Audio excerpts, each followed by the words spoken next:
The views and opinions expressed on this show belong solely to the hosts and their guests and do not reflect the views of any on-site institutions unless explicitly stated.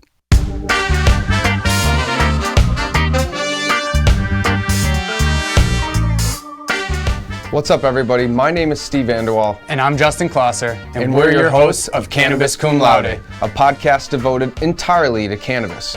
We're going to talk cultivation, business, medicine, science, politics, advocacy, culture, and everything in between. Because let's face it, the cannabis industry is complicated, it's robust, and it has a ton of moving parts. So it's going to be our job to help you understand it a little bit better. So tune in every Friday morning for a brand new episode. And if you have a question that you'd like to have us answered on one of our shows, email us at questions@cannabiscumlaude.com.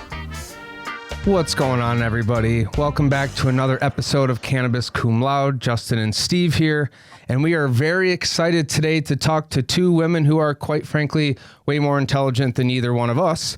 Dr. Korn and Cathleen Graham, founders of Leaf Medic, which is a cannabis education company currently based in Ohio and Michigan. So Dr. Korn has been a teacher, researcher, and educational leader for over 2 decades. Her academic background includes degrees in art history, anthropology, and educational leadership in higher education. She has conducted research in both the United States and Madagascar. In 2017, she parted company with the Modern College of Design in Kettering, Ohio, where she served as chief academic officer and started Leaf Medic, Ohio and Michigan's first licensed vocational school to provide state-sanctioned cannabis industry certifications in both states. As a social equity program partner in Michigan, Leaf Medic is committed to seeing the cannabis industry become more equitable and diverse and is dedicated to educational standardization in the cannabis industry, ensuring industry employees are appropriately prepared to work and serve clients and customers safely. And Cathleen Graham is an experienced, certified, and palliative care registered nurse who served as regional service ops manager for one of the nation's largest hospice programs. With more than 20 years' experience in healthcare, she's an internationally respected speaker, having been awarded Americans for Safe Access's Medical Professional of the Year in 2019. Cathleen is an experienced cannabis educator, leader in the field of end-of-life care, and an expert on medical cannabis. She serves as an educational resource for physicians, staff, and community agencies. Kathleen is the founder and CEO of Kathleen S. Graham Integrative Education. Her earlier cannabis ventures include being founder and CEO of Cannabis Nurse, a holistic education and consulting company specializing in cannabis information, as well as the Michigan Cannabis Education Network, a community-based cannabis education company. Kathleen has several county contracts to provide cannabis education to Michigan communities. Kathleen and Karen, welcome to the show. Hi, thanks for having us. Absolutely. Thank you. I feel so small after that introduction. It's like, wow, this is going to be awesome. Thank you for being with us today.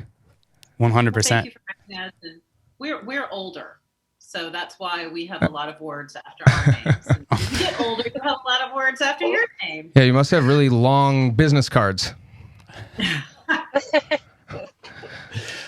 So to get us started, can you guys talk? Thank you for welcoming us. Absolutely. So to get us started, can you guys talk about the purpose behind founding Leaf Medic? Like, what was your overall goal getting started? Sure, I'll start with that. So Kathleen has been educating in the cannabis industry in Michigan for well over 10 years. I live in Ohio and she lives in Michigan. And so Ohio launched a medical program, legalized, established a medical program in 2016.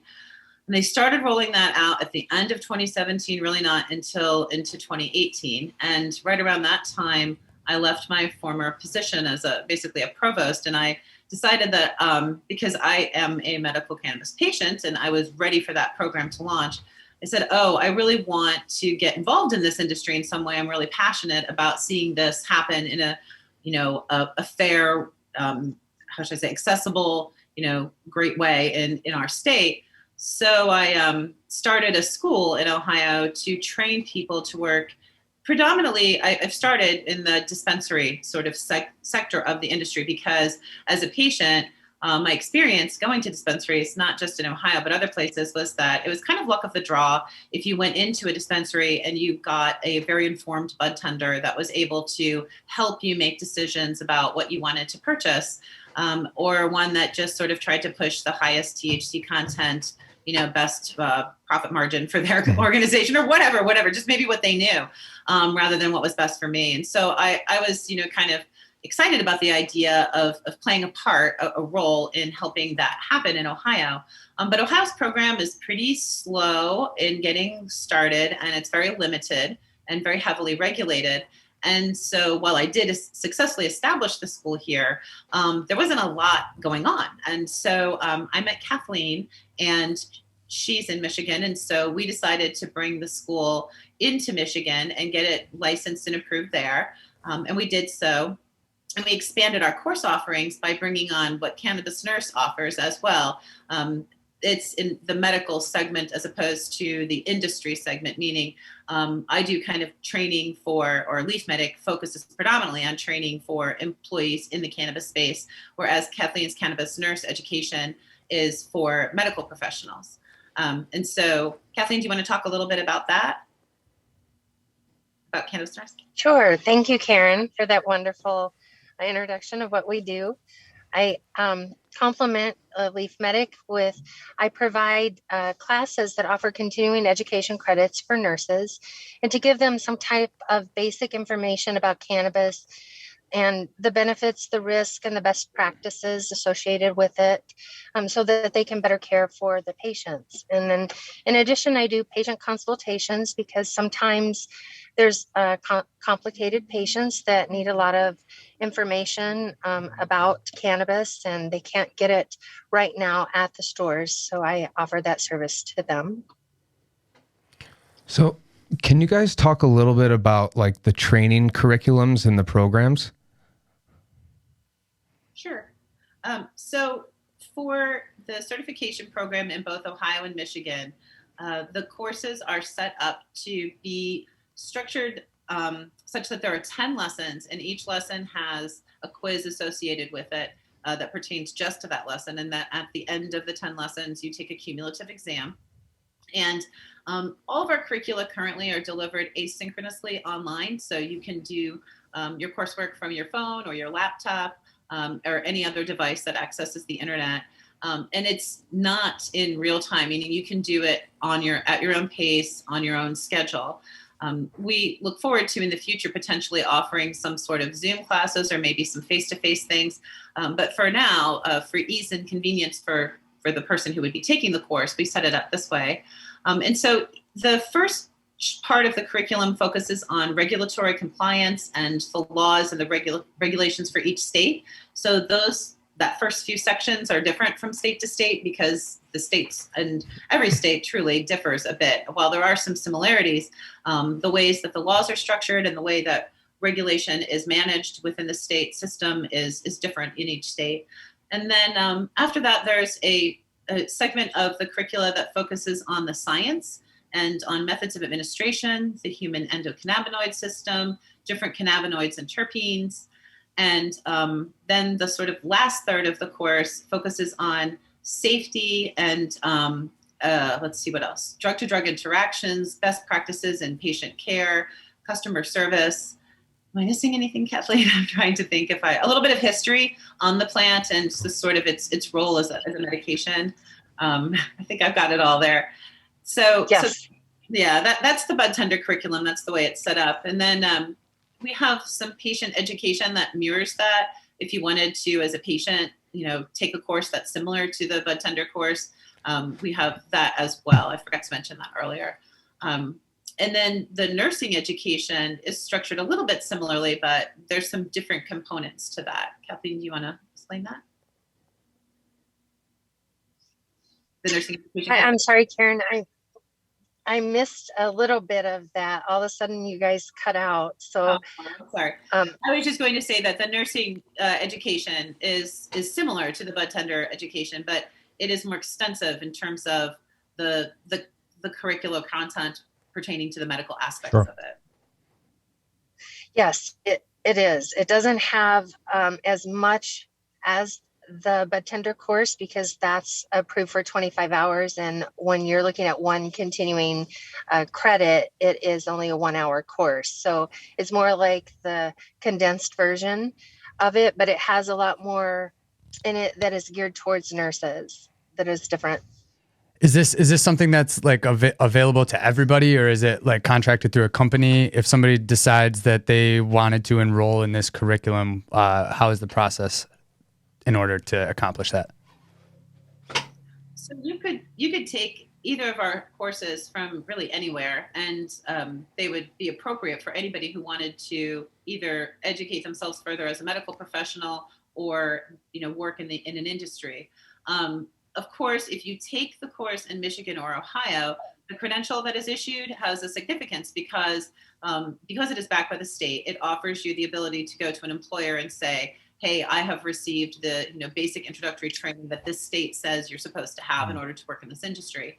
But as we kind of indicated, that education is going to be relatively similar from state to state. The difference would be the regulatory and legal aspects of that. So yeah, anybody could. And the way you would do it, the way we have it set up is we have it focused. Our website is designed to meet the needs of students as individuals, like citizens who want to learn and would maybe have an interest in working in the industry, or for people who own licenses in the provisioning center / dispensary segment of the industry. And if they were looking to train, a group of their employees. And so there's like purchasing options on our website to like make a bulk purchase of a group package, or for individuals to purchase the course.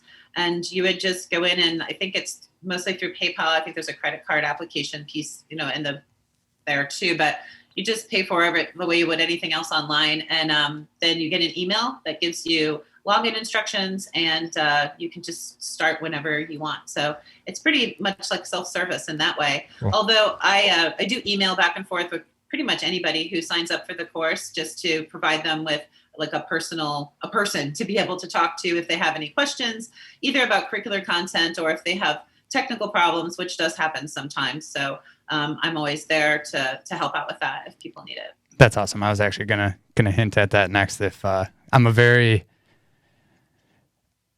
like to be reassured my understanding is correct. So having that personal access there is a really nice touch.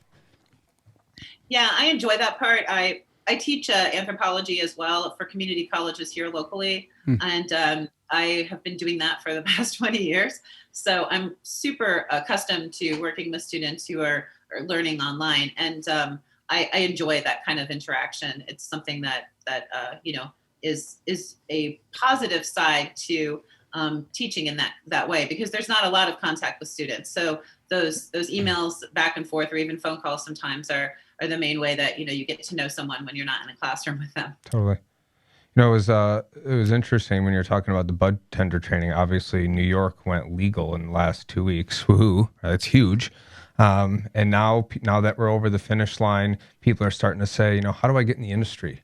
How do I work my way up? Where in the supply chain do I want to go? And I know a lot of people want to get into bud tending, and it's this interesting kind of position where you're an educator and you're a salesperson, and you have to make sure that you're giving people a product that they want, that like instead of making your margin. I've been to dispensaries across the country where I've had really good experiences and got a product that wasn't the most expensive but fit for me, or I bought the 32% exotic and I was like, this isn't what I wanted. So what would be like a good step for people who are interested in, I guess, let me retract that. I think this presents a really unique opportunity for some of these skills trainings, and some of this, acts like a bridge for people that want to get in the industry, because in a year from now, we're going to have dispensaries and cultivation facilities pop up, and you can't really just go to college to become a bud tender. So to anybody who's listening to this show, if you are interested in becoming a bud tender, this might be a really good opportunity to start sharpening them skills. So when the time comes and people are starting to hire and those positions are ready, you'll be a step ahead of everybody else.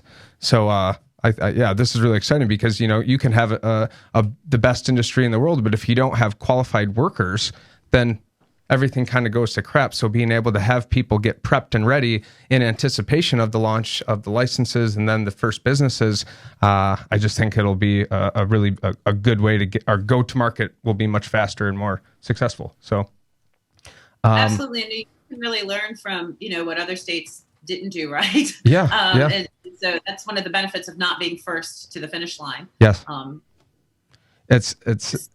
We verbatim used to say that when we were sitting with policymakers, say, hey, the best part about being late to the party, right, is we got all these other case studies to look at. What's worked? What happened? What hasn't? We don't have to really take a lot of risks on any new stuff because we have these case studies. So now that we have these case studies and we have these job trainings available, the go-to market should no longer be this 1 to 2 year gap.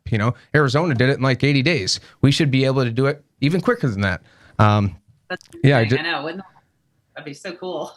Yeah, it would be. I'm not optimistic just because everything is a bureaucratic nightmare and takes forever in New York, except the bill managed to get moved within like 48 hours, which is amazing. But the sooner we get off sooner we get off the ground, the jobs, the money, the community reinvestment, the social equity, it really will have a drastic impact on our state and our community. I'm really excited about it.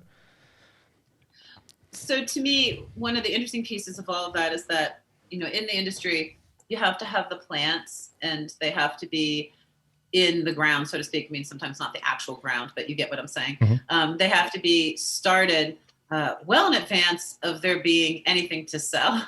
And, a lot of states end up with not the right balance between who rolls out first in terms of they get a lot of dispensaries ready to go, but there's not enough product going into them. And I feel like because of the timing on this, I mean, you actually have a pretty decent, I feel like, New York could get some stuff going quickly. It's just a matter of figuring out, is the law set up in New York? I haven't had a chance to look at how it was worded, such that municipalities have the option to opt in or opt out or make additional requirements for people who would be interested in producing cannabis in a given county or a given town? Yep. So everyone's automatically opt in, and there's a provision that you have to opt out. You can opt out of on-site consumption lounges and dispensary operations, but other supply, cultivation, manufacturing, and distribution can be done in those counties. But the downside of opting out is you don't get that access to that 4% municipal tax. So why because it's still going to be legal to consume, right? You're just not going to be able to have businesses pop up, and you're not going to take 4% of what's inevitably going to be a very large pie. So it would make, but then again, lawmakers on Long Island are already opting out. To me, that just doesn't make any sense. And so that always shocks me too. I know in Michigan, for example, in some municipalities, they'll, the people in charge there will say something like, you have to provide us with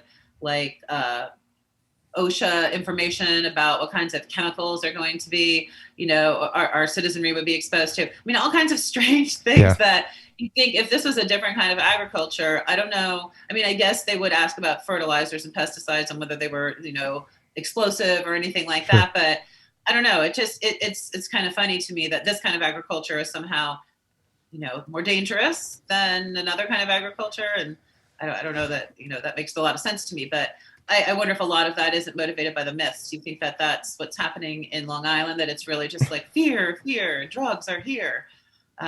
Yeah, I think it's safe to say that the stigma, there's a conservative stigma associated with the plant, and I think areas like Long Island are more conservative. There's a lot of older folks. It's a really wealthy, and it is more conservative. So yeah, I think that's why. But I don't know. Cannabis is, to me, everything has become a partisan issue. Even the color of the sky has become a partisan issue. But I think cannabis, if anything, is a bipartisan issue, because the three most kind of quantifiably compelling arguments for cannabis legalization are jobs, money, and agriculture, right? Those are three historical Republican talking points, but it's always been, well, gateway drug, and what about the kids, and like these things that have been disproven time and time again. And you have these other things that are like, here's revenue, here's jobs, a new crop, farming revitalization. They don't want to hear anything about it. It's very frustrating. In Ohio, we had a huge problem with opioids. Yeah. And, we still have lots of resistance in this state to moving to adult use, because even though there's been so much evidence to support cannabis as a gateway out of opioid use, there's still this like dare programming in people's minds or something that I hate to say that, but if you know what I'm making the reference to, that program through the police force in the 80s and 90s. And I think my kids who are in their early 20s even had some of it, because I remember my son coming home in like 5th or 6th grade and being like, marijuana is the worst. Well, it was almost like it's a program designed to teach kids to tell on their parents, right? I feel like that's what it was to fuel arrests. And I mean, reefer madness is still strong, right? The Nebraska governor came out on camera saying, if you legalize recreational pot, you will kill your kids. Verbatim. I mean, I might have choose a different word there, but it was the exact sentiment that he said on camera in a news conference. It was crazy. There are folks that really believe that, you remember the old reefer madness, and we know what, there are people that genuinely still believe that is so associated with psychosis and murder and all these crazy things. And, education, this is what we're here for. Education is the strongest tool in the advocate's tool belt. But there are some people that, and we've dealt with this when we were in Albany, there's no matter how much facts and data and science and proof and anecdote, people lining up saying, this helped me, this is not the way you think. It doesn't matter. But that's just the way that it is. It's how it is for a lot of issues, So the good news is it seems to be trending in the direction where, 66% of New Yorkers support it. It's pretty similar for all the, the rest of the country. A lot of these red states are legalizing. Virginia, New Mexico, Arizona, South Dakota. I mean, it's only a matter of time before the rest of the dominoes fall. And what federal legalization looks like, I don't even know, but it sounds pretty cool to me. Do you guys ever run? Go ahead. No, you go ahead. I was just going to say, do you guys ever run into, like, when you're maybe marketing your program to a company or something, where you're running into some of these kind of reefer madness ideals? And like, do you ever have to maybe coax somebody with education? Like, how does that work out for you? Kathleen actually can speak to that, I think, because she has served in a public education capacity for counties and for different municipalities. She's received a few different grants along the way to educate the public and to educate police professionals. And yeah, so I think she'd be the one to speak to that, because she really had to step up and do that work. Yes, it was quite a challenge. For example, one of the counties, I offered the continuing education credits for both the hospital and the cancer center, and trying to get to them to offer it was a challenge. I had to bypass the hospital administration and reach out directly, and only thankful that I happened to know one of the doctors, and his receptionist gave me the email to the director of nursing. But once I reached the director of nursing, she was really ecstatic about the fact that the county was offering this free to her nurses. Oh, no. So it's still trying to get past people that you need to teach the education to is still a challenge today. Yeah, I even noticed that with, there's a lot, I think there's reality that there's a lot of physicians out there who really lack any education, quite frankly. My physician and a couple of physicians that I know, not saying they're very brilliant, bright people, right? Much smarter than me. But when it comes to understanding of the endocannabinoid system and understanding cannabis science, don't want to talk about it. Would refill my pill bottles all day, every day. Need more Adderall, need more any of this back in the day? Sure. Medical cannabis, till it's legal, I don't want to talk about it. And that's a problem because, even when it is legal, they don't want to talk about exactly. it. I was going to say, in Ohio, which is a newly medical state, right? Relatively newly has the medical program in the past few years. We have people who are in pain management programs who have been discharged from care because they went and legally got, a medical cannabis card through a certified to recommend doctor that wasn't the same doctor that was writing their script for opioids, and then they just get cut off, which is really dangerous to do to somebody, to just cut off their medication. Yep. But Kathleen, you've gone to, and in Michigan, yes. they've had medical so long. You'd think there that the doctors would be like, oh, I get it now. Yeah. But Still, that it, I've seen, even with our legalization, I have seen people cut off from their doctor's office and their prescriptions from care. As one lady was discharged, they wouldn't even write her blood pressure medications because she was approved for a medical card outside of recreational. And we have been approved for medical since 2008. And recreational since 2018, and we still have this really big stigma that if you use this, we're going to discharge you from service and not give you the prescription medications that you need to sustain your life. So I'm not certain, but I think we actually addressed that in New York's bill. Something similar. You cannot be discriminated against for being a medical patient, which is really cool. So like in any fashion, you're it was a big deal for a lot of people for firearm ownership, or I'm assuming prescription medications and things like that. If they got their med card, they were going to have to give up their right to bear arms or something. And explicitly in this bill, it says that as a medical patient, you don't have to give up any right or privilege, which is pretty cool. So I'm hoping that will provide the precedent that people won't have to deal with this other medication issues, that blood pressure medication. Like, I mean, I feel like that's probably something that they're going to need to be able to sustain a decent quality of life. And just because you want to have some cannabis, you can't have that. Like, that's crazy. do you know if your law has protections for employment as well? Yes. I think there's still some ambiguity around, and I don't know the exact language. Obviously, if you're a CDL, or have some position like that, heavy equipment, there are restrictions, and rightfully so. You wouldn't drink a bottle of wine before you hopped out a bulldozer or did anything like that. But I think they're regulating it very similar to alcohol in the way, in the workplace. I've heard a question a lot about, like, can police officers use, and can like soldiers? I don't know. I think it gets a little fuzzy with federal, but police officers, I know a lot of the cannabis industry is very, not a fan of the police, but cops and soldiers are people who would really benefit from cannabis. This is types of things that, weekend warrior drugs, alcohol, cocaine. We all know that stuff runs rampant through veterans and the police force. So I think it would be really cool eventually to be able to have, some cannabis, because it would probably, do a lot of good.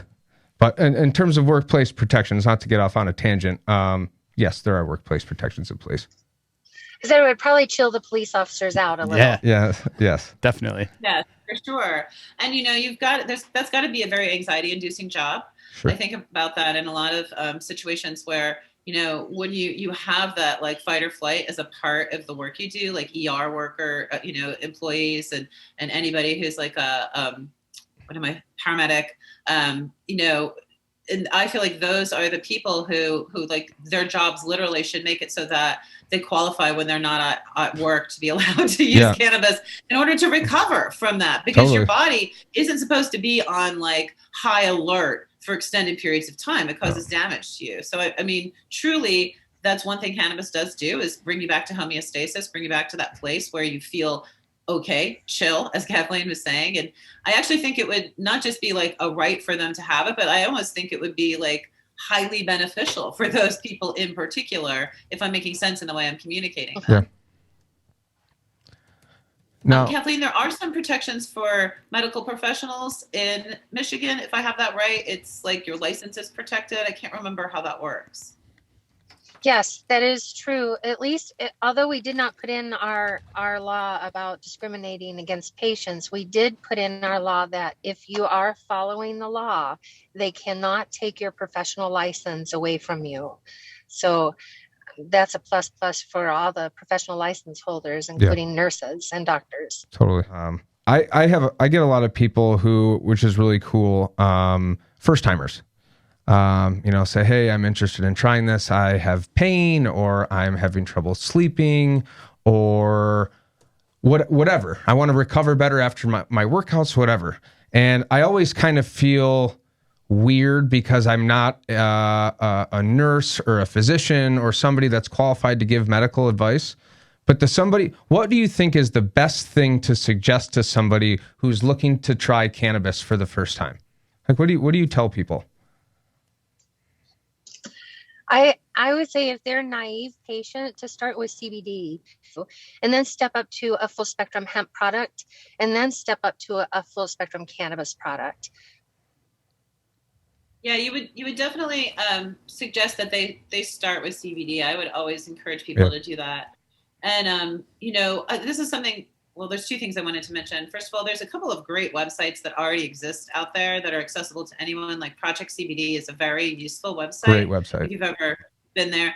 And that's a great place to send people if they don't have somebody that they can, consult with. Mm-hmm. But this is what I wanted to ask, cannabis nurses or cannabis care consultants are a feature of some of the programs throughout the U.S. when they get rolled out. I believe Maryland has the requirement that there is a licensed nurse, is it, Kathleen, or some level of medical professional connected to each dispensary in order to provide people who are new users with access to someone who is a professional who's been trained, who, to your point, you probably know as much as a nurse does on some level from being so passionate about it. But is somebody really going to listen to you with the same level of authority if they're nervous? Do you know what I mean? Totally. So, Kathleen, do you want to expand on what that looks like in Maryland? Because I think you did a little research on that.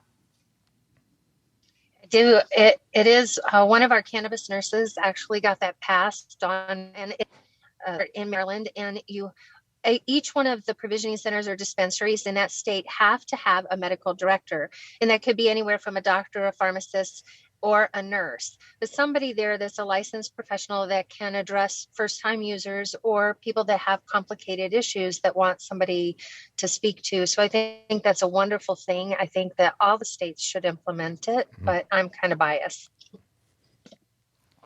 Absolutely. So we've touched a little bit on how New York and Virginia and New Mexico is legalized, and I noticed on your social media that you've kind of celebrated these. Do you have any intention of moving into any of those markets, or is there any plan on expanding Leaf Medic and making this more applicable training to other states? Not that they wouldn't benefit from it, but so that they could use that certification, like we were talking about earlier. Yeah, we would love to do that. In fact, I think I mentioned to you that we're just kind of starting to do a little research on considering if there are some other industry partners we might connect with who offer tangentially related services that are interested in, trying to, what we're interested in is collaborating with people who have an interest in working towards standardization. So, what we would like to see happen is some level of standardized educational requirements for people who work in this industry. And so, if you get into more states than just the state you're currently working in as someone like us, it's beneficial to that mission, to accomplishing that or to seeing that through. I think that universities and colleges do have a role to play, because I think that if we move towards some sort of change of scheduling or some sort of legalization at any, in any aspect of the federal level, then we'll begin to have more research options available to us in terms of medical research, as well as best practices in producing and processing. And that level of education really needs to happen in a university where there's going to be, properly credentialed PhD researchers working on these things. And I have tremendous respect for, I'm sorry, I have cats that are moving around behind me. I just noticed that. I think that's essential to the long-term plan for the cannabis industry, that there will be agricultural programs, there will be medical programs, there will be, within universities. But for workplace training and education and for helping people get jobs and not break the law and not get hurt and not hurt patients, that's where we really would love to get out there and get into any state that will have us, and that we can sort of figure out a way to make that happen. Because that's really what I think both Kathleen and I mean, that's why when we partnered together, we were like, yeah, we both want the same thing. We want to see this standardized. We want to see it ubiquitous and, if you're going to trim pets' toenails, you have to go take a certification program and get licensed to do pet grooming in most states. And, I respect pets, obviously. I have cats all around me, and I love them very much. But, humans are humans. And the fact that we have people vending a drug, which is a wonderful, healing, fantastic drug, but it's still a drug. It's still a medication, that don't have a certification that they have to go through seems really weird to me. And so I'm hopeful that, as we move forward, we do have the opportunity and we can make it happen to come into states. I would love to be in New York. I was born in Queens. So for me, it's like coming back home. Well, and you said, you're looking for industry partners, right? And our network is growing. If there was somebody listening who would be a potential industry partner, like what type of people are you looking for? Well, if somebody is interested in working in staffing where they hope to, help companies find qualified, properly vetted employees that are trained, I would be very interested in talking to somebody who's interested in that, as well as somebody who's interested in media and education, because I think that while we are an educational company or a pair of educational companies, there's so much more education that needs to happen, and not just at the official certification level or the job training level. So, and really, if you were a company that was doing boards for dispensaries, or I think there'd be a lot of different people that we'd be interested in talking to, because it's really just about trying to find somebody that you can kind of connect your wagon to theirs and you can kind of go through the process together, because it is hard. There are a lot of new faces whenever an industry launches, and everybody doesn't trust everybody else, and it's hard to kind of get your foot in the door and make sure you're getting the right connections. And that's sort of, I guess, par for the course in most states. Kathleen, do you have thoughts on that? I agree with you. We were talking about ignorance, and I agree that it is difficult to get into a new state, especially being from a different state. And that's why I think it's important to have somebody local in the state that knows the ins and outs and is looking for somebody like us to help each other, essentially to help each other grow and become better. Awesome. Is there any intention of expanding the curriculum per se, like as past bud tending? Absolutely. We already have a cultivation curriculum that's been approved by the state of Michigan, but we haven't launched it yet because we're still picking some pieces apart on it. Because when you teach cultivation and processing really need to have some kind of a hands-on aspect to it. And that's where the legal part of all of this becomes problematic. There are a few brick and mortar institutions in the United States that offer training in cannabis. There's one in Ohio.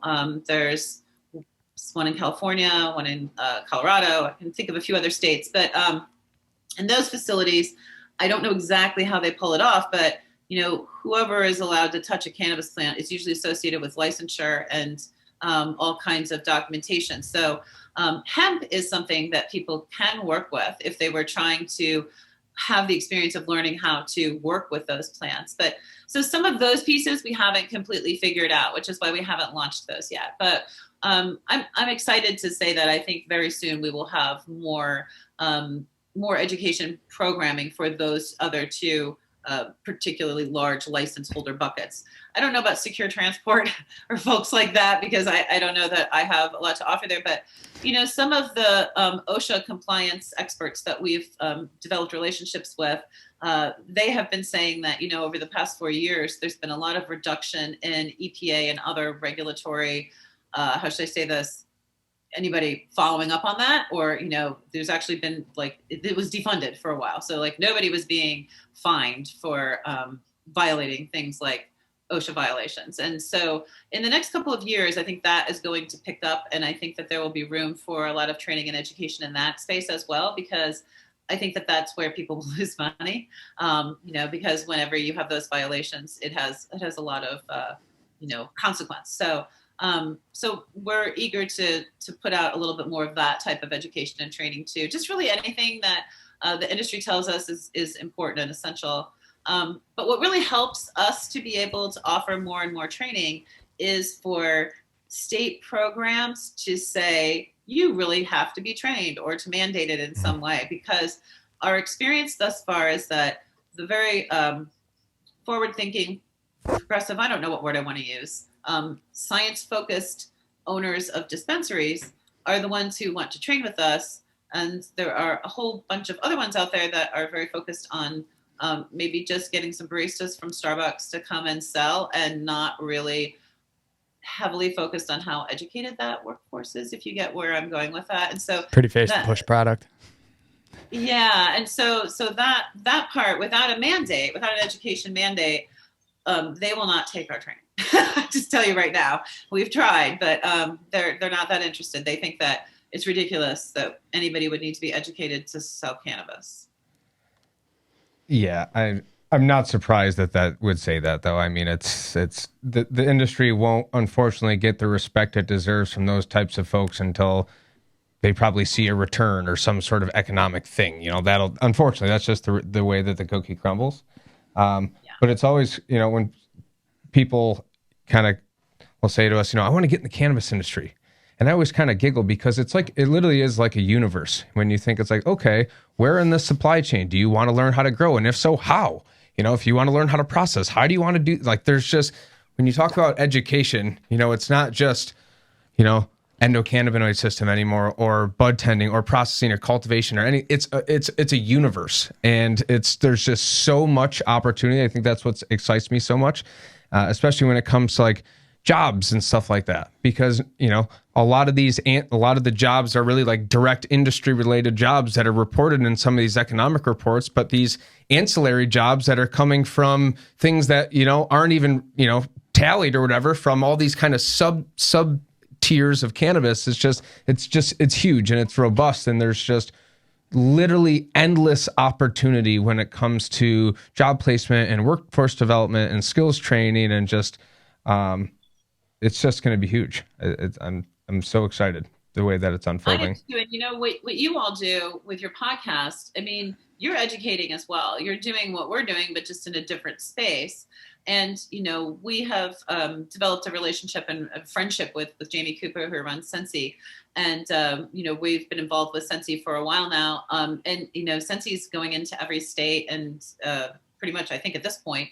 And, you know, in that context, through Sensi, that's a great environment for people who are interested in working tangentially or as an ancillary service provider to the cannabis industry. Like, let's say you already have years of experience in some other field, but you're like, you know what?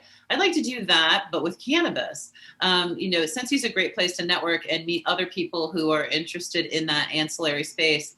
And the more people I've met there that do things like, they're professionals with lighting or with HVAC systems. HVAC, I'm like, electric. Okay, yep. I've never met that many people like that. And then I realized, well, that's essential to cannabis. Totally. It's like, right. So it's really weird. You can come up with just about any field, and you can find a way to tie it into cannabis. Totally. And yeah, so that is very exciting. I agree with you. You know what I think is going to be a huge field, especially with all the social equity provisions within our bill. I think HR is going to be really expansive within all of these companies. I think there's going to be a lot of room for people to move into that sector, and even management, like just being able to manage employees well. Like, you don't have to really know anything about cannabis if you know how to handle people, right? Like, absolutely, yeah. No, I mean, it really will be. And I think a lot of people will turn to shows like yours to learn about, and I'm laughing, but like to just know even what jobs there are, because until you're introduced to the industry, like until I started attending those Sensi things, for example, and went to a couple of expos, I had no idea there was quite like so many.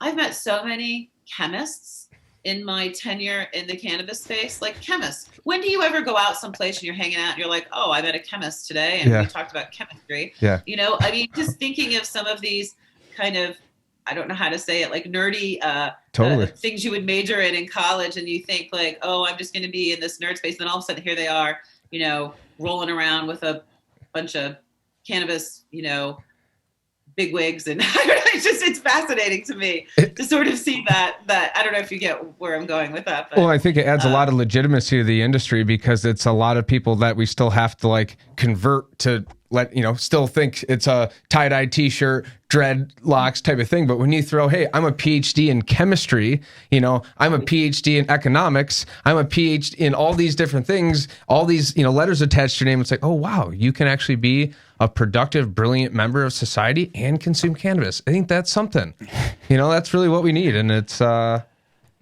cool. I know a lot of really, really cool people who I didn't even realize used cannabis until we started talking about it. I was like, you're one of the smartest people I've ever met, and you smoke cannabis every single day, and it's awesome. But a lot of people who got through their PhD programs high, so yeah, it's the only way to handle the stress. Yeah. Kathleen, I actually have a question that's a little bit, I think, more specific for your expertise. I go back and forth in my own head a lot, right, between concentrates and flower, right? Concentrates, they just like dabs. We'll call it what I'm really referring to, because there's a lot of different kinds of concentrates. So dabs, or these wax pen carts that they have, or any of these types of things. I'm in one aspect, I'm like, okay, it takes a lot less to get where you need to go. That's a lot less smoke. But then it's also like super concentrated and probably really easy to overdo. The amount of cannabinoids you're intaking, it doesn't really look the best. It looks like you're doing drugs. And the carts aren't so bad, but if you're doing dabs, you look like you're doing hard drugs. I'm curious what your medical opinion is on concentrates versus flower, and like, no judgment either way. I'm just from my own personal. Well, I think vaping is better than smoking by igniting them.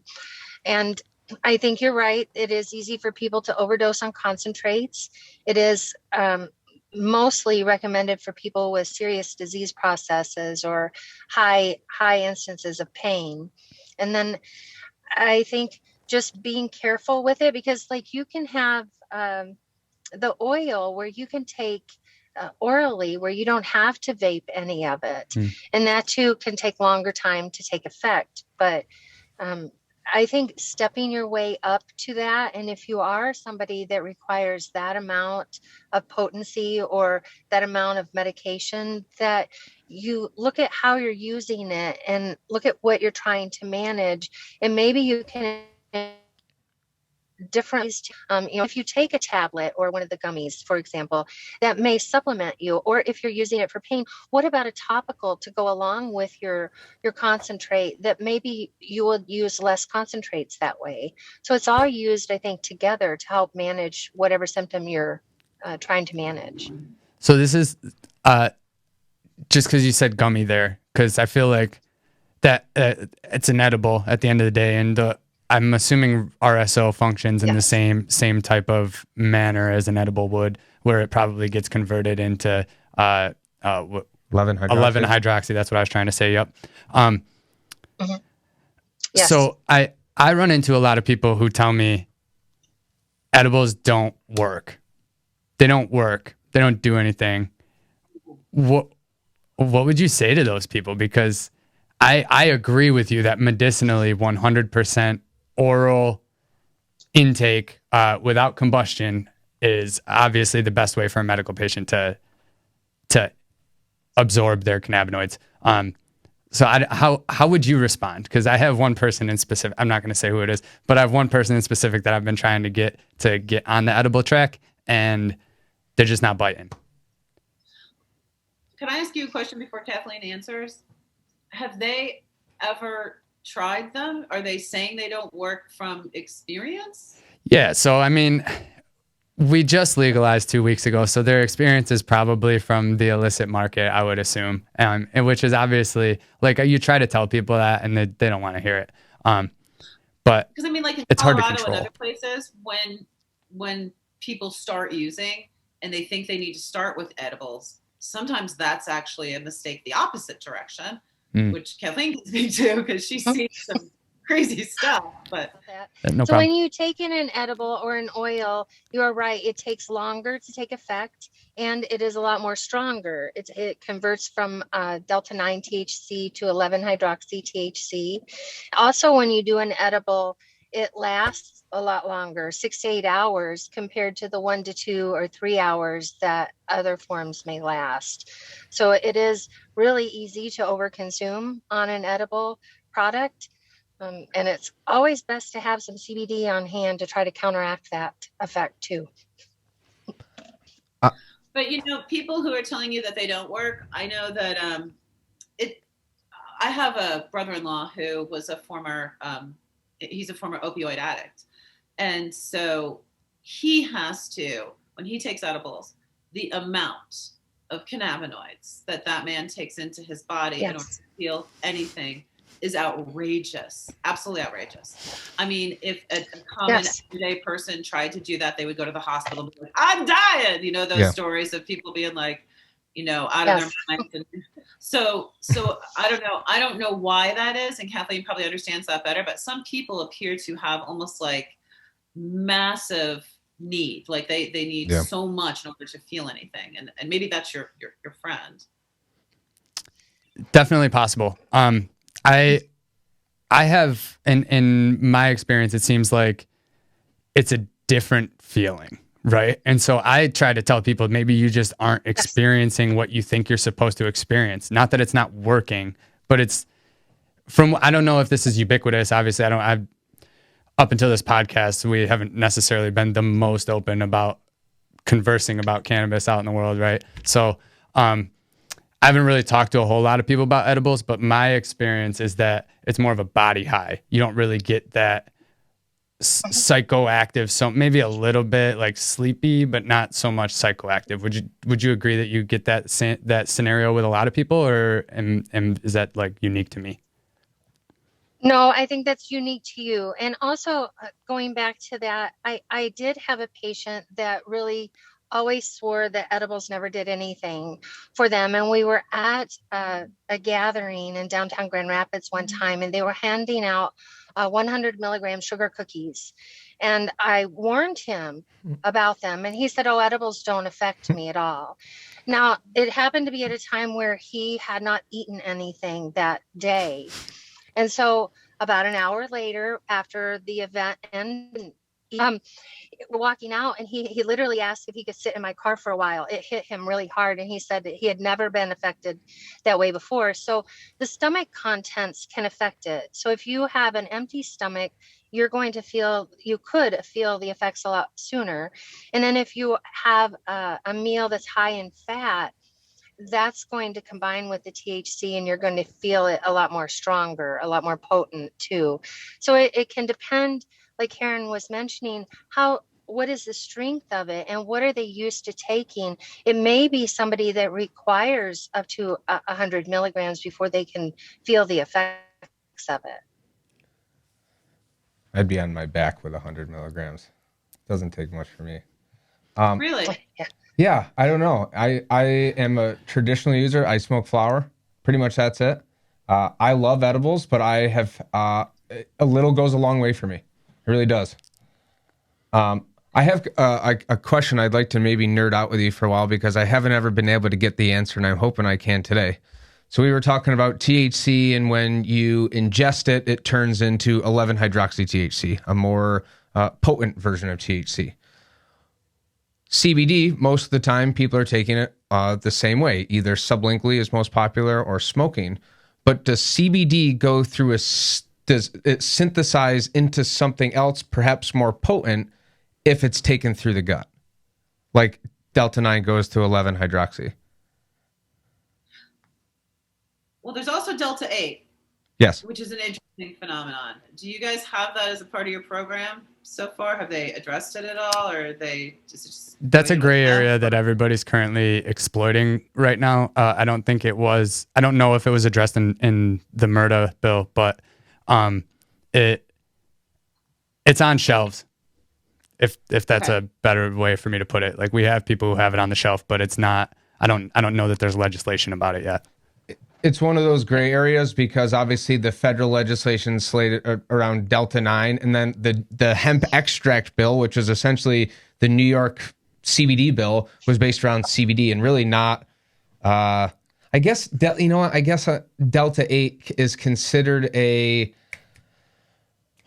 what's the word? An analog of CBD or of THC, and technically analogs of THC are not legal in New York, but now they are. But again, it's one of those gray areas where it's not being enforced. You can walk into pretty much any head shop and buy really high quality, like Delta A wax and flour and stuff like that. It's cool. Is it legal? Not necessarily sure, but it's cool nonetheless. So were you asking if CBD, like whether if you take it orally versus topically? No. Is that what you're... Does CBD convert into something more potent like 11-hydroxy THC does from Delta 9 when you take it through the gut? Like when you eat a CBD edible. Does anything happen to CBD where it... Like the molecule. Does it become a different molecule? That's a good question. I'm not really sure. But, Yeah, I've not really heard anything about that other than, you don't ever have to do a tolerance break from CBD. So, like, you can keep taking it and you don't change your ability to utilize it. Yeah. Whereas with THC, your receptors eventually get all flattened out and you have to do something if you want to feel that feeling again. Although Right. I would argue if you're using medically, sometimes you just don't do that tolerance break and then you aren't feeling high, but you get all the medical benefits without feeling high. So Yeah. if you're wanting to go about your daily activities and not be like stoned, Sure. Building up your tolerance actually helps with that. But with CBD, you don't take a break from it and it's not necessary to. So part of me is thinking that means that it's not converting. I don't know why I'm thinking that, but I just feel like that is related in some way. Kathleen, do you know any more about that than I do? No, I think you're right on. I think that anything you take in orally is going to be metabolized through the liver, but we don't see any research of where CBD is converted to anything else right now. Not that I'm aware of. That doesn't mean that it couldn't exist. It's just I'm not aware of it right now. But one thing CBD does do is it interacts with the cytochrome. Can you say it? Which liver enzyme, Kathleen? CY. Yeah, we just say CPY 450. So if your medications are metabolized by the CPY 450, then it could affect your liver, and that's where you get liver toxicity. You also can get it to be so that some of your other medications may work differently because so you know how when you take a statin medication, they tell you not to eat grapefruit. That was like a big thing for a lot of years. If you had grandparents that were on anti-cholesterol or cholesterol reducing medications, they would be like, don't give me grapefruit juice. It was this big thing. And that had to do with that particular enzyme. And what my understanding always was that what it did was impact the way that enzyme functioned in processing the medication. And therefore it could contribute to other medications having toxic levels, like being too strong or not strong enough, that it affected efficacy. Is that correct, Kathleen? So that's correct. Yeah, so that could be something that does change with CBD. So meaning other things could change because of CBD, but I don't know if CBD changes. Well, if that makes sense. My only logic was like essentially when you look at like the biosynthesis of THC and CBD, they essentially go through the same pathway. It starts with CBG and then they go to their acid form, CBDA and THCA. And then when you decarboxylate, the acid group goes and it becomes Delta 9 and CBD. And then when you metabolize Delta 9 through your liver, it becomes 11-hydroxy. So I was thinking, is there 11-hydroxy CBD? I don't know if that would even be the molecule, but like logically to me, I always thought, because I'm in the business. My business is in the CBD business. So, my research has always said low bioavailability when it goes to the gut. Right. So I was, have always strayed away from edibles, but the logic, like the biosynthesis of like THCA to 11-hydroxy is very similar to CBD. So I'm not sure the research is there yet, but I think it would be interesting for somebody to study because I'm dying to know. I also think it's interesting to think about what the difference is between the metabolism that happens under your tongue versus the metabolism that happens when it goes all the way through your GI system and through the liver. Because we know that it gets into your bloodstream quickly through sublingual application. But is that how, it doesn't get processed the same way. True. But it's still processed. It's still digested, if you get what I'm trying to say. Yeah. Well, it's almost like it. Sure. Sorry, I didn't mean to cut. Go ahead. Oh. You go ahead. I was going to say, that's why it's interesting because for CBD you take under the tongue, but like a Delta 9 oil would arguably be less effective if it was sublingually, even though it would go to your bloodstream quicker. It would go in as Delta 9. It wouldn't be metabolized through your liver into Delta 8 or into 11-hydroxy, right? So it's interesting. To what extent does... Justin, then I wonder if your friend took it sublingually, if that would make a difference. Because maybe that person, when it gets converted in the liver, doesn't have... They're just not feeling the 11-hydroxy. So yeah. I think that your CBD, even if you're taking it as a tincture, I think you're still metabolizing that through your stomach as well. Like, I mean, you have to swallow it doesn't dissipate. No, but you're getting your cannabinoids are getting absorbed through your sublingual membrane, so that it gets to bypass the liver. Because that's what the problem is with CBD. It's so low, has low bioavailability, and then when it goes to your gut and goes to your liver, it gets degraded even more. So the key is, let's just bypass that and get more bang for your buck. You know, obviously, if you hold it for 5 seconds compared to 3 minutes, there's going to be a difference in cannabinoid absorption. But if you do it optimally and like hold it for 2 minutes, you will get a majority of those cannabinoids. But I just was wondering if you did absorb it through your gut, if it synthesized into something more potent. I'm just not sure.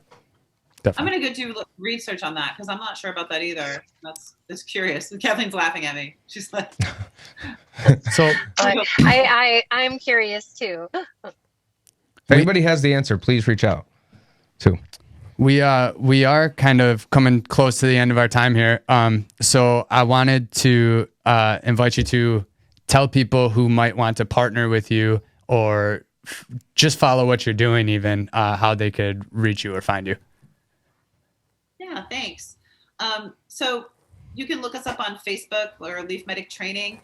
Our website is mmjtraining.com or michigan.mmjtraining.com for Leaf Medic. And you can also follow us on Instagram. I'm pretty sure we're Leaf Medic Training there as well. And that's actually where I met you guys, between there and Clubhouse. So, and then Kathleen? You can find me at cannabisnurse.com or at CannaNurse on Facebook and Instagram. That's a great domain, by the way. Congratulations for scoopcannabisnurse.com. That's huge. Thank you. I'm in the e-commerce world, so that's a high dollar domain right there. Well, I was just saying, thank you seriously so much for coming on the show. This has been a very insightful and excellent conversation. I hope we can do it again sometime, and I hope some people that listen will find you, and maybe there'll be some new opportunities between our network and audience and you guys. So thank you so much again for coming on the show. I really appreciate it. Thanks so much for having me. We had a great time. Thank you very much. And one last thing before we go, I do want to remind everybody that next week we're going to be doing our very first live episode on Tuesday. Still got to figure out the exact timing for that. I'll be posting that on social media, and we will be giving away a Pulse One environmental monitor. So check out our Instagram or our Facebook, and you'll be able to find the post that has the details for how you can enter into that giveaway. This has been another episode of Cannabis Cum Laude. Thank you both for coming on the show, and we'll see you next week. Thank you guys so much. Thanks to our friends here at Rockbox Recording and Production in Rochester, New York. They are a full professional podcast and video studio designed by a radio guy for podcasters. Awesome. Audio, video, voiceovers, editing, whatever. Mouth off at Rockbox at rockbox.com. You can follow Cannabis Cum Laude on LinkedIn, Facebook, Instagram, Twitter, and Cannabuzz. Type Cannabis Cum Laude into your search bar and you should be able to find us, but the links will also be posted in the episode notes as well. If you want to help support the show, head on over to Patreon, and that will ensure that we're able to keep the best quality sound and video coming to you on a regular basis. And if you liked what you heard today, please don't forget to rate and review the show. Thank you guys very much.